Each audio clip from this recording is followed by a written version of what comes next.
نحمدہ ونصلی ونسلم علی رسولہ الکریم اما بعد۔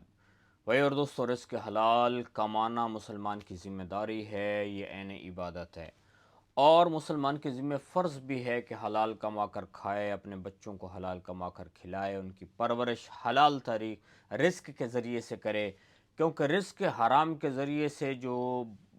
باڈی، جو جسم پروان چڑھے گا، وہ تو جہنم کا ایندھن بنے گا۔ تو رزق کے لیے کوشش کرنا، روزانہ کی بنیاد پہ دوڑ دھوپ کرنا، یہ ہمارے ذمہ ہوتا ہے، اور پھر اس میں برکتیں ڈالنا، رزق کو بڑھانا، رزق کو گھٹانا، یہ تو اللہ کے پاس ہے۔ کیا اللہ کی ذات نے اس بندے کا رزق لکھا ہے؟ اللہ یبسط الرزق لمن یشاء ویقدر، کہ اللہ رزق کو گھٹاتا بھی ہے اور بڑھاتا بھی ہے، تو اللہ کی ذات سے ہم نے مانگنا ہے۔ تو اس کے لیے نبی پاک صلی اللہ علیہ وسلم نے ہمیں دو نسخے بتائے ہیں کہ جن کے ذریعے سے رزق کشادہ ہو جائے گا، بڑھ جائے گا،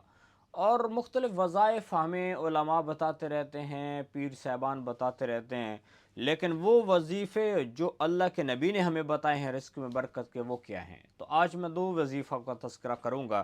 ایک حدیث حضرت ابو ہریرہ رضی اللہ تعالی عنہ سے، وہ فرماتے ہیں کہ اللہ کے نبی نے فرمایا کہ جو شخص گھر میں داخل ہو اور گھر میں داخل ہونے کے بعد وہ پڑھتا ہے سورۃ الاخلاص، قل هو اللہ احد اللہ الصمد لم یلد ولم یولد ولم یکن له کفوا احد، اور دوسری پڑھتا ہے سورۃ الفاتحہ۔ تو جو شخص گھر میں داخل ہونے کے بعد یہ دو صورتیں پڑھ لیتا ہے تو اللہ اس کے رزق کو کشادہ کر دیں گے، اس کو رزق کی فراوانی حاصل ہوگی، یعنی اپنے اہل و عیال کے اوپر تو وہ خرچ کرے گا ہی کرے گا، اس کے پاس اتنا رزق ہوگا کہ وہ اپنے پڑوسیوں پر بھی خرچ کرے گا، تو اللہ تعالیٰ اس کے رزق میں اتنی برکت ڈال دیں گے۔ ایک تو یہ وظیفہ بتایا، اور دوسرا وظیفہ جو اللہ کے نبی صلی اللہ علیہ وسلم نے بتایا ہے وہ یہ ہے کہ حضرت سال رضی اللہ تعالیٰ عنہ سے روایت ہے، وہ کہتے ہیں اللہ کے نبی کی خدمت میں ایک شخص حاضر ہوئے، یا رسول اللہ، کاروبار تو ہے لیکن اس میں کام چل نہیں رہا ہے، جیسے ہم کہتے ہیں کہ بھئی کام کی بندش ہو گئی ہے، تو کاروبار چل نہیں رہا ہے، اس میں برکت نہیں آ رہی ہے۔ تو اللہ کے نبی صلی اللہ علیہ وسلم نے فرمایا کہ جب تو گھر میں داخل ہو تو سب سے پہلے کہے سلام، السلام علیکم، یعنی سلام کرو، اور گھر میں داخل ہونے کے بعد کوئی گھر میں ہے یا نہیں ہے، یعنی کوئی لوگ موجود ہیں تو بھی سلام کرو، نہیں ہے پھر بھی سلام کرو، اور دوسری بات فرمائی کہ سلام کرنے کے بعد مجھ پہ سلام بھیجو، الصلاۃ والسلام علی رسول اللہ صلی اللہ علیہ وسلم، اللہ کے نبی کے اوپر سلام بھیجنا، اور تیسری بات فرمائی کہ اس کے بعد تم نے پڑھنا ہے سورۃ الاخلاص کو، ایک مرتبہ سورۃ الاخلاص۔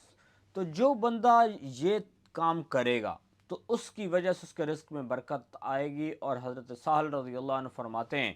اس بندے نے یہ کام شروع کیا، یہ اعمال شروع کیے، اور کچھ دنوں کے بعد اس کے پاس رزق کی فراوانی ہو گئی، اور اس کو اتنا رزق حاصل ہو گیا کہ وہ ارد گرد کے اپنے پڑوسیوں کے اوپر بھی اپنے مال کو خرچ کر رہا تھا۔ تو میرے بھائی اور دوستو، رزق حلال کے لیے محنت کرنا، اور یہ جو وظائف ہیں پھر وظیفے کو صحیح سے ادا بھی کرنا چاہیے۔ اب ایک بیچارہ مسلمان ہے، وہ اس کو قل ہو واللہ احد، وہ سورت صحیح سے آتی نہیں ہے، تو اس کا کیا بنے گا؟ سورۃ الفاتحہ اس کو صحیح آتی ہی نہیں ہے، تو اس کی برکتیں اس کو کہاں سے حاصل ہوں گی؟ تو اس لیے جب ہم کوئی وظیفہ کرنے لگتے ہیں، یعنی رزق حلال کے لیے سب سے پہلے تو ہے محنت کرنا، اس کے لیے دوڑ دھوپ کرنا، دنیا دار الاسباب ہے، محنت کرنا، اور اس کے ساتھ اللہ کی ذات سے مانگنا، دعائیں مانگنا کہ اللہ تو مہربانی فرما، مجھے رزق حلال وسیع عطا فرمائے تاکہ میں اس کے ذریعے سے اپنی ضروریات کو پورا کر سکوں، اپنے اہل و عیال پہ خرچ کروں، اور اس کے ذریعے سے میں اپنے علاقے کے لوگوں پہ اس کو خرچ کر سکوں، لوگوں کی مدد کر سکوں۔ تو نیت یہ ہونی چاہیے۔ تو ان چیزوں کے ذریعے سے جو وظائف ہیں، وظیفے کو سیکھنا چاہیے، اور قرآن کی قراءت کو صحیح سے ادا کرنا، یا کوئی بھی ہم کوئی اور وظیفہ کرنے لگتے ہیں تو اس کی قراءت، اس کے الفاظ کو صحیح سیکھنا بھی چاہیے، پھر اس کے ذریعے سے اس کی برکتیں حاصل ہوں گی۔ تو اللہ تعالی ہمیں نبی پاک صلی اللہ علیہ وسلم کی سیرت پہ چلنے کی توفیق عطا فرمائے۔